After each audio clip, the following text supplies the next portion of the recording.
Assalamualaikum warahmatullahi wabarakatuh. Hari ini saya akan menjelaskan sejarah tentang pertempuran Khaybar.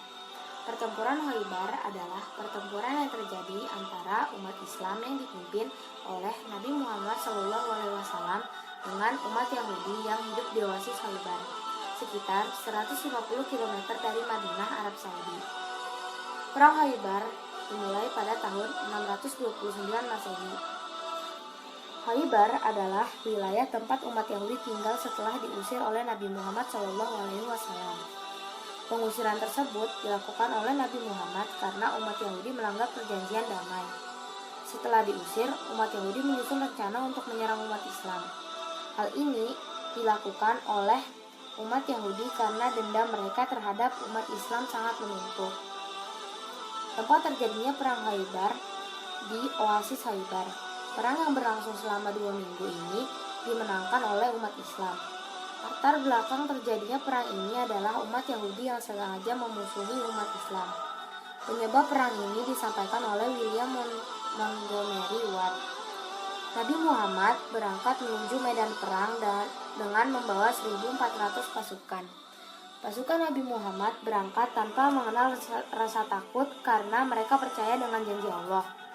Sebelum perang Khaybar terjadi, Allah menjanjikan kemenangan dan harta yang melimpah bagi umat Islam. Umat Islam tak kenal takut meskipun mereka mengetahui bahwa Khaybar adalah wilayah umat Yahudi yang paling kuat. Namun, umat Yahudi sendiri juga cukup cerdas. Karena mereka kekurangan jumlah pasukan, mereka mengumpulkan musuh Nabi Muhammad SAW dari berbagai kabilah sehingga memiliki banyak sekutu. Umat Islam sampai di Khaybar pada dini hari. Mereka melakukan serangan secara tiba-tiba ketika umat Yahudi berangkat bekerja. Umat Yahudi kaget dengan serangan tersebut. Pada serangan pertama, para sahabat Nabi Muhammad belum berhasil menguasai benteng pertahanan Yahudi. Mereka kembali lagi pada keesokan harinya. Keesokan harinya, pasukan Nabi Muhammad menyerbu ke jantung pertahanan musuh. Hal tersebut bukan sesuatu yang mudah dilakukan. Sebelumnya, Yahudi pernah diserang oleh bangsa Romawi, tetapi kemenangan masih mereka pegang. Benteng Yahudi di Khaybar sangat sulit ditembus karena pertahanannya yang berlapis-lapis. Meskipun beberapa pemimpin Yahudi telah berhasil dikalahkan, tetapi umat Islam belum mampu menembus benteng pertahanan tersebut.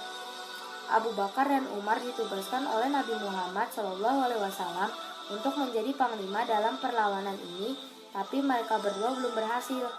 Akhirnya, Ali datang menggantikan peran sebagai panglima perang. Dalam perang Khaybar ini, nama Ali menjadi terkenal. Ia berhasil membobol pintu benteng dan menjadikannya perisai. Kisah ini diceritakan hingga ke seluruh dunia. Akhirnya, semua benteng pertahanan milik Yahudi bisa jatuh ke tangan umat Islam satu persatu. Umat Yahudi akhirnya menyerah.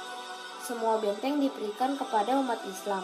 Namun, Nabi Muhammad SAW tetap memerintahkan pasukan untuk melindungi umat Yahudi dan harta mereka. Hanya ada satu yang tidak dilindungi karena ia terbukti berbohong kepada Nabi Muhammad SAW, yaitu Kinanah bin Rabi.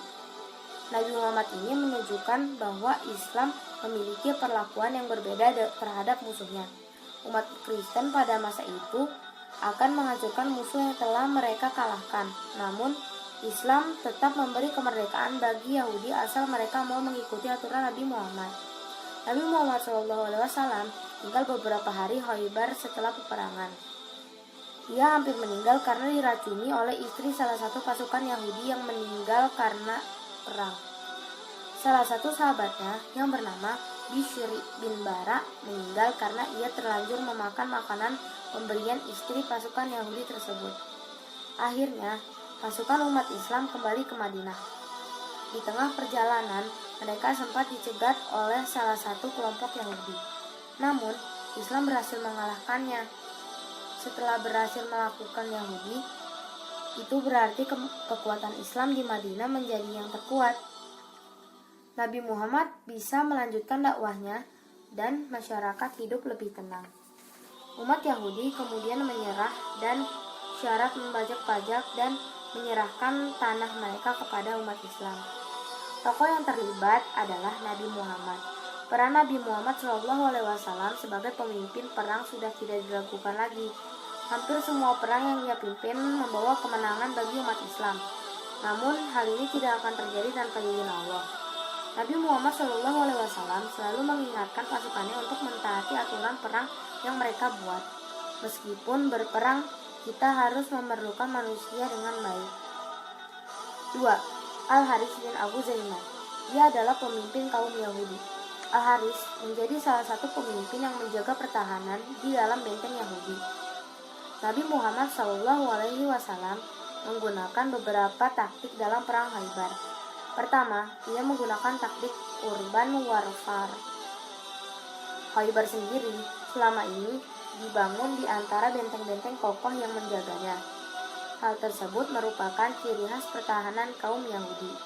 Tak jarang Nabi Muhammad SAW juga menggunakan teknik jungle warfare. Karena sumber mata air Yahudi kebanyakan berada di luar benteng. Beberapa sumber mata air tersebut berhasil dikuasai oleh kaum muslimin. Kemenangan jungle warfare adalah pihak lebih dahulu menguasai sumber air.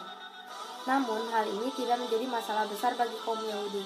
Sejak dahulu memang sumber air dan logistik mereka berada tersebar di luar benteng sehingga mereka sudah memiliki pertimbangan akan kekalahan jungle warfare. Nabi Muhammad juga mengetahui bahwa kaum Yahudi memiliki pertahanan benteng yang kuat. Oleh karena itu, taktik yang digunakan adalah menguasai benteng satu persatu. Kaum Yahudi menyerang musuh dari atas benteng menggunakan anak panah beracun. Serangan tersebut dilakukan sambil berlindung di dalam benteng. Hal ini juga menjadi ciri khas peperangan kaum Yahudi. Mereka merasa aman jika menyerang melalui perlindungan seperti benteng dan tank. Nabi Muhammad memiliki banyak panglima perang yang cerdik. Sementara pengeco memecah fokus penjagaan benteng kaum Yahudi, pasukan inti menyerang pertahanan benteng secara masif. Panglima perang pada zaman As-Sabiqun Al-Awwalun memang sudah terkenal memiliki kesabaran dan keteguhan hati luar biasa, terutama Ali bin Abi Thalib.